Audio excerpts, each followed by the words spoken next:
change is emphasized. First, to unsettle people who think that they can achieve permanence by hanging on to life. So then, as a result of that, and now I'm going to speak in strictly Buddhist terms, the follower of the way of Buddha seeks deliverance from attachment to the world of change. He seeks nirvana, the state beyond change.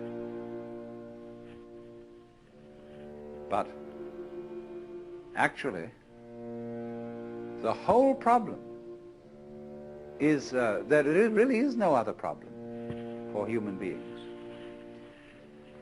than to go over that waterfall when it comes, just as you go over any other waterfall, just as you go on from day to day, just as you go to sleep at night. Be absolutely willing to die. Now, I'm not preaching. I'm not saying you ought to be willing to die and that you should muscle up your courage and somehow put on a good front when the terrible thing comes. That's not the idea at all. The point is that you can only die well if you understand your disappearance as this particular organism is simply seasonal.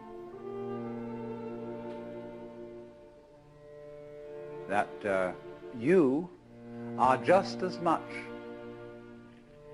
the dark space beyond death as you are the light interval called life. These are just two sides of you, because you is the total wave. See, you can't have half a wave. Nobody ever saw waves which just had crests, no troughs. So you can't have half a human being who is born but doesn't die. Half a thing. That would be only half a thing. Space, you see, is not just nothing.